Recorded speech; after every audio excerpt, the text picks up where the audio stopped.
MNC की नौकरी छोड़ दी, अब बिहार के तालाबों में खेती के लिए प्रवासियों को काम पर रखता है। 28 वर्षीय युवा नितल भारद्वाज कहते हैं, जो समझदारी और योजनाबद्ध तरीके से किया गया हो तो स्वरोजगार सबसे अच्छा है, जो बिहार के बगहा जिले में रोजगार पाने वाले युवाओं के लिए एक आगामी रोल मॉडल है। भारद्वाज बताते हैं, प्रधानमंत्री नरेंद्र मोदी ने भारतीयों से आत्मनिर्भर बनने का आग्रह करते हुए मैंने मोती की खेती शुरू करने का फैसला किया और औपचारिक प्रशिक्षण लिया। 6 प्रवासी मजदूरों की मदद से, जो तालाबंदी के दौरान लौटे थे, उन्होंने यह पहल शुरू की। उनकी परिस्थितियों के कारण मजदूरों को बगहा के रामनगर ब्लॉक के तहत दिनमारवा पंचायत के मुरारे गांव में वापस जाने के लिए मजबूर होना पड़ा। इसे एक आकर्षक व्यवसाय बताते हुए नितल पिछले 1 साल से मोती की खेती कर रहे हैं। मैंने 1 एकड़ भूमि में फैले तालाबों में मोती की खेती शुरू की। अगर इसे पूरी ईमानदारी से किया जाए तो इस बात से कोई इनकार नहीं करता है कि 8 से 10 महीनों में कोई भी व्यक्ति 30 से 35 लाख रुपए कमा सकता है। कक्षा 5वीं के छात्र ने तालाबंदी के दौरान एक भयानक विज्ञान कथा पुस्तक लिखी। कुछ भी हमेशा के लिए नहीं रहता है। एंटार्क्टिका में काफी सन्नाटा था। ब्लैक नामक एक क्रूमेट और उनके 3 बच्चे और उनकी पत्नी का परिवार रहता था। ब्लैक ने अपने 2 बच्चों और अपनी पत्नी को भी खो दिया। तीसरा बच्चा गायब हो गया। ब्लैक को 2 समस्याएं थी, द स्पेस माफिया हमले और रैश वायरस। ब्लैक ने स्पेसशिप हमले में अपने दल के सदस्यों को धोखा दिया था।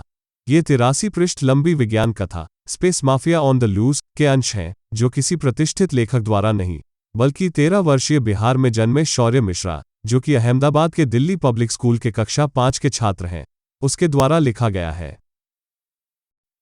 आईआईटी दिल्ली 50% कार्बन फुटप्रिंट में कटौती करने वाला पहला संस्थान बन गया।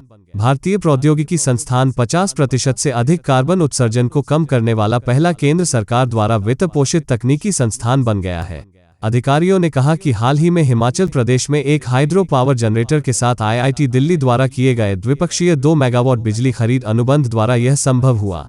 आईआईटी निदेशक वी रामगोपाल राव ने कहा, विद्युत अधिनियम 2003 में खुली पहुंच के प्रावधान ने आईआईटी दिल्ली जैसे बिजली के बड़े उपभोक्ताओं के लिए द्विपक्षीय अनुबंध या ऊर्जा विनिमय के माध्यम से अपनी पसंद के जनरेटर से बिजली खरीदना संभव बना दिया, और हमने पीटीसी इंडिया लिमिटेड को शामिल करके इन प्रावधानों का उपयोग किया। संस्थान इस सुविधा को अन्य संगठनों और संस्थानों के साथ साझा करने की भी योजना बना रहा है, जिसके लिए उसने शैक्षिकी संस्थानों के लिए एक खाका तैयार किया है जो इस सुविधा का लाभ उठाना चाहते हैं।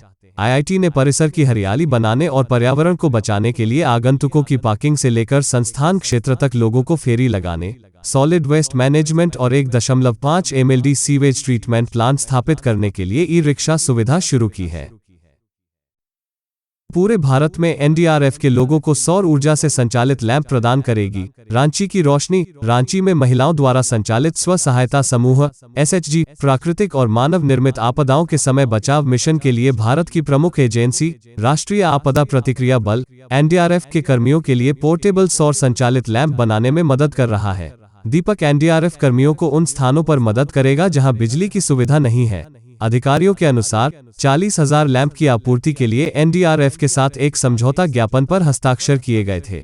इसके एक हिस्से के रूप में एनडीआरएफ को 4,000 लैंप की एक खेप सौंपी गई थी।